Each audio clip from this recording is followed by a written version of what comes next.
સેશનમાં વાણિજ્ય વ્યવસ્થા સબ્જેક્ટની અંદર આપણે ચેપ્ટર નંબર 2 સંચાલનના સિદ્ધાંતો ચલાવી રહ્યા હતા. તેમાં આપણે આજે એક મહત્વનો પ્રશ્ન લેવા જઈ રહ્યા છીએ કે જેમાંથી બોર્ડની પરીક્ષામાં આઈએમપી કોઈ 2 ગુણમાં કે 3 ગુણમાં મુદ્દો ફરજિયાત પૂછાય જ છે.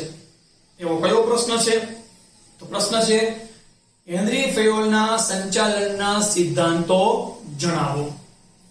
આ પ્રશ્નમાંથી બોર્ડની પરીક્ષામાં દર વખતે એક મુદ્દો 2 માર્ક માટે 3 માર્ક માટે કંઈક તો પૂછાય જ છે, અથવા ઓબ્જેક્ટિવ સ્વરૂપે પણ આ પ્રશ્નમાંથી પૂછાઈ શકે છે. તો શું છે?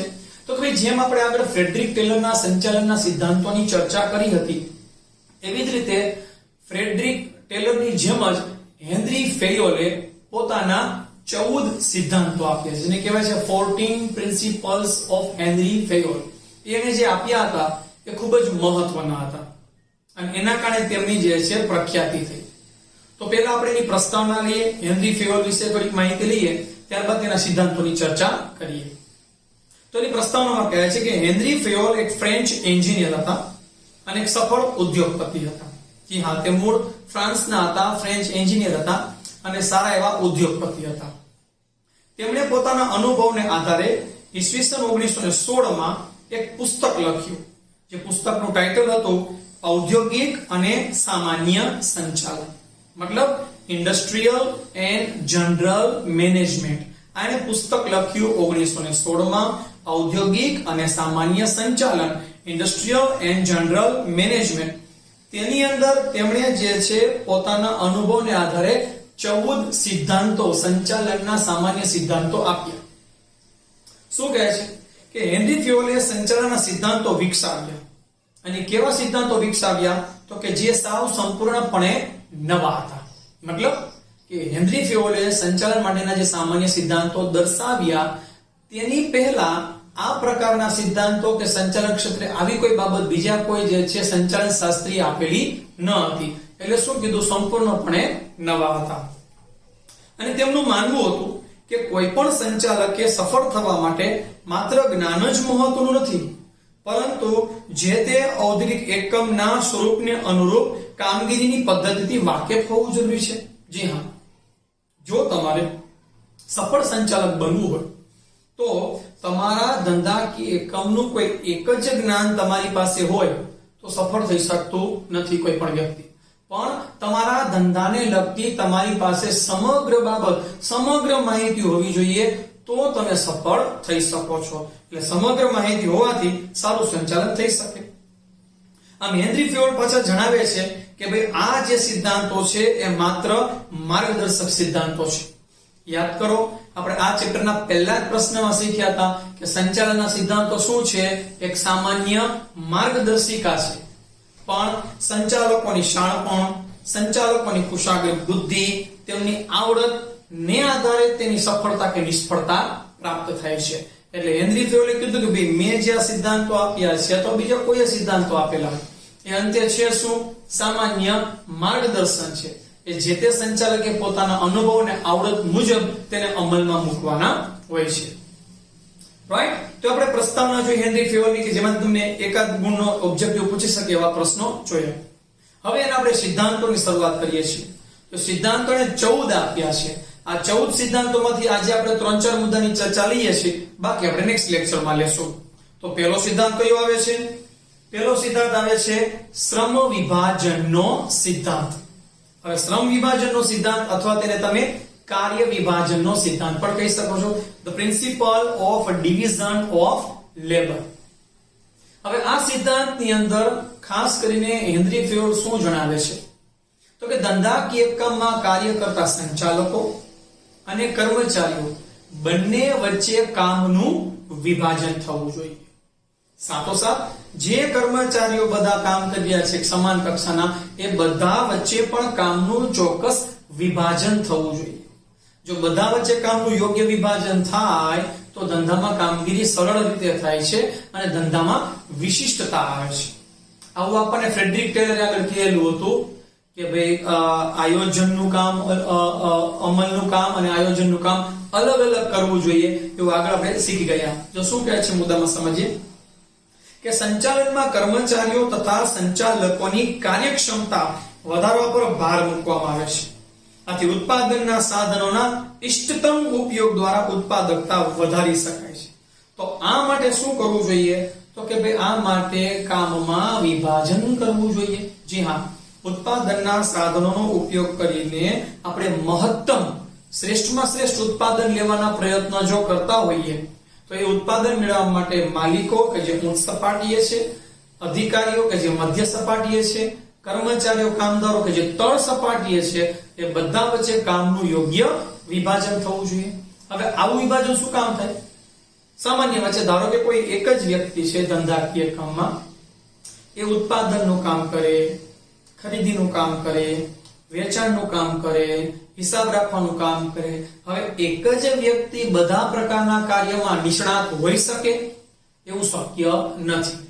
બીજું, એક જ વ્યક્તિ ઉપર આટલા બધા કામ રાખવામાં આવે તો કામનું અતિશય ભારણ થાય, એટલે કામ ઝડપથી થઈ શકતું નથી, શ્રેષ્ઠતા આવી શકતી નથી. એટલે શું કહે છે કે અલગ અલગ વ્યક્તિઓ વચ્ચે કામનું વિભાજન કરીએ તો વિશિષ્ટીકરણ અપનાવી શકાય છે.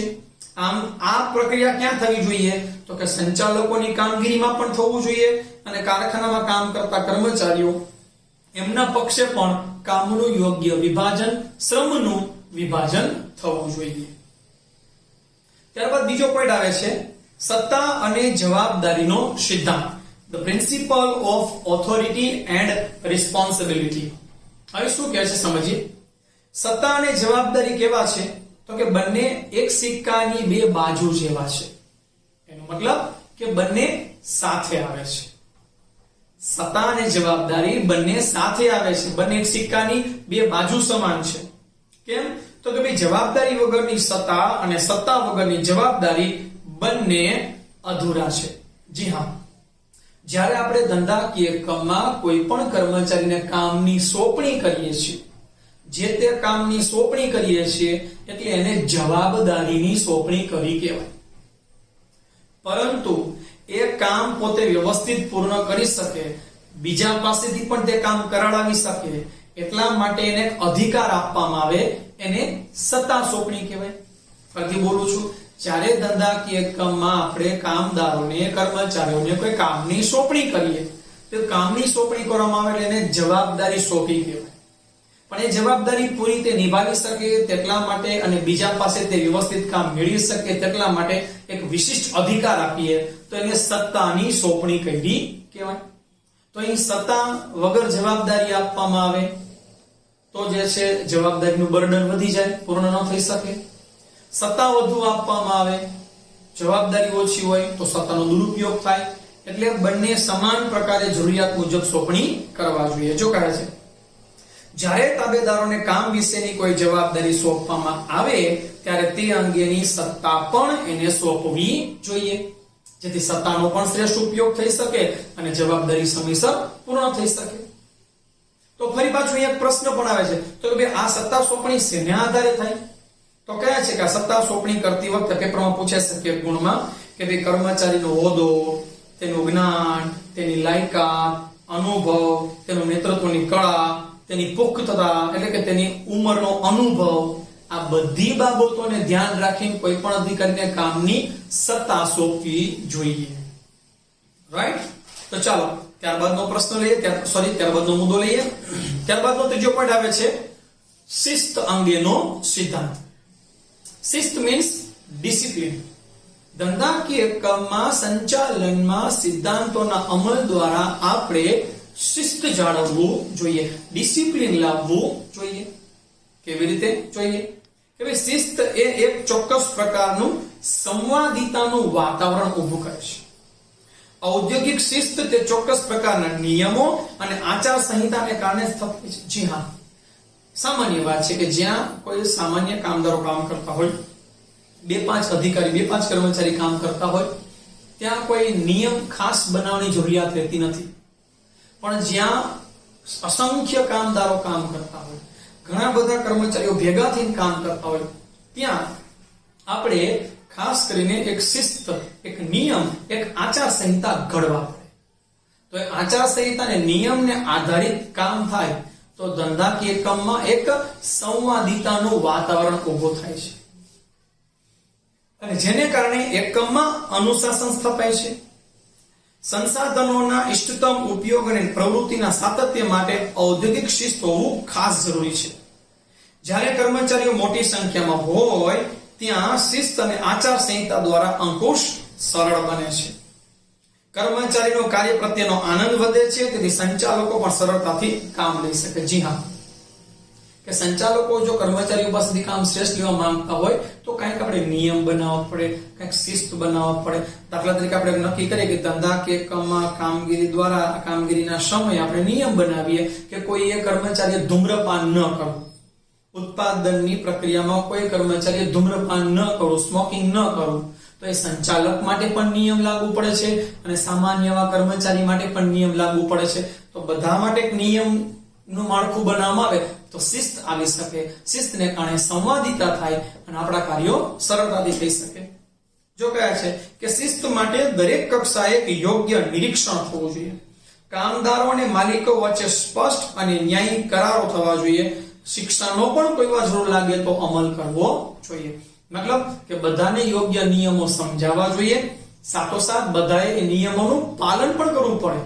પણ જો કોઈ નિયમનું પાલન નથી કરતું તો એની માટે શિક્ષાની પણ જોગવાઈ હોવી જોઈએ. રાઈટ? તો ત્યારબાદનો પોઈન્ટ લઈએ, આજનો આપણો છેલ્લો પોઈન્ટ. છેલ્લો પોઈન્ટ આવે છે હુકમની એક વાક્યતાનો સિદ્ધાંત. હુકમની એક વાક્યતાનો સિદ્ધાંત એટલે શું? Principal of unity of command. અહીં આ સિદ્ધાંતની અંદર શું કહેવા માંગે છે કે ભાઈ કર્મચારીને માત્ર એક જ ઉપરી અધિકારી તરફથી હુકમો મળવા જોઈએ. તેને હુકમની એકતા, એક વાક્યતાનો સિદ્ધાંત કહે છે. મતલબ કે જ્યારે તળ સપાટીએ કામ કરનારા અસંખ્ય કર્મચારીઓ છે, એ દરેક કર્મચારીને અથવા કોઈ કર્મચારીના એક જૂથ ઉપર એને હુકમ આપનારો અધિકારી, એમને સૂચના આપનારો અધિકારી માત્ર એક જ હોવો જોઈએ. હવે એક પાસેથી જો તમામ પ્રકારના નિયમો સૂચનો પ્રાપ્ત થાય, હુકમની કામ પ્રાપ્ત થાય તો એ કામગીરી સરળતાથી થઈ શકે છે. પણ હવે આટલા બધા કર્મચારીના જૂથ ઉપર એકની બદલે 5 વ્યક્તિઓ ઓર્ડર આપે તો કામ વ્યવસ્થિત થઈ શકતું નથી. એટલે શું કહેવા માંગે છે કે દરેક કર્મચારીને હુકમ કેના તરફથી મળવો જોઈએ? માત્ર એક જ અધિકારી તરફથી મળવો જોઈએ. દાખલા તરીકે આપણે કોઈ પણ રમતની વાત કરીએ તો એ કોઈ પણ રમતની અંદર જે ટીમ હોય છે, ફોર એક્ઝામ્પલ ક્રિકેટની ટીમ લઈએ, ફૂટબોલની ટીમ લઈએ, ખોખોની ટીમ લઈએ, કોઈ પણ ટીમ કહો, એ દરેક ટીમની અંદર કેપ્ટન કેટલા હોય છે? તો કે કેપ્ટન એક જ હોય છે. શું કામ? તો કે ટીમને જે છે હુકમ આપવાનું કામ કોઈ એક વ્યક્તિ દ્વારા થાય એ જરૂરી છે. એટલા માટે એક કેપ્ટન બનાવવામાં આવે. નહીંતર ધારો કે 10 જણાની ટીમ હોય, 10 જણાની ટીમમાં 3 કેપ્ટન બનાવવામાં આવે તો ત્રણેય સૂચના આપે, તો ત્રણેય સૂચના આપે કોનું પાલન કરવું એ પ્રશ્ન ઉભા થાય. એટલે માત્ર હુકમ કેના તરફથી મળવા જોઈએ? એક જ અધિકારી તરફથી મળવા જોઈએ. કર્મચારીને જો એક કરતા વધુ ઉપરી અધિકારીઓના હુકમોનું એક સાથે પાલન કરી શકે નહીં, એનો અર્થ એમ પણ થાય કે કોઈ એક કાર્ય માટે કે વિભાગ માટે કર્મચારીઓ એક જ અધિકારીને જવાબ હોવા જોઈએ, એને જવાબદાર હોવા જોઈએ. કે ભાઈ નિમ્ન કક્ષાએ કામ કરતા કર્મચારી ઉપર જુદા જુદા દરેકને જવાબ દેવા જવાન થાય ઉપરની સપાટીએ તો પણ મૂંઝવણ થાય. એટલે એની માટે પણ એક જ અધિકારી કે કર્મચારી ઉપર હોવા જોઈએ. હુકમની એક વાક્યતાના સિદ્ધાંતને કારણે કર્મચારીઓમાં હુકમને લગતી કોઈ પણ મૂંઝવણ ઊભી થતી નથી. જો એક કરતા વધુ અધિકારીઓ દ્વારા હુકમો આપવામાં આવે તો કર્મચારીઓમાં મૂંઝવણ ઊભી થાય. સ્વાભાવિક છે.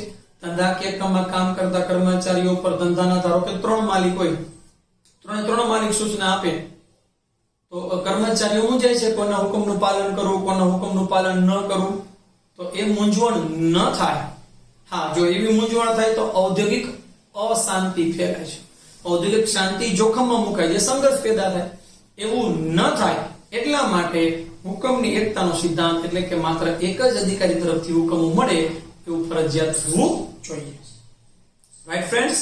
તો આજના લેક્ચરની અંદર આપણે હેનરી ફ્યોલના જે 14 સિદ્ધાંતો છે એમાંથી પહેલા એની પ્રસ્તાવના અને 4 સિદ્ધાંતોની આપણે ચર્ચા કરી છે. હવે નેક્સ્ટ પોઈન્ટ થી આપણે નેક્સ્ટ લેક્ચરમાં નવો મુદ્દો આગળ વધારશું.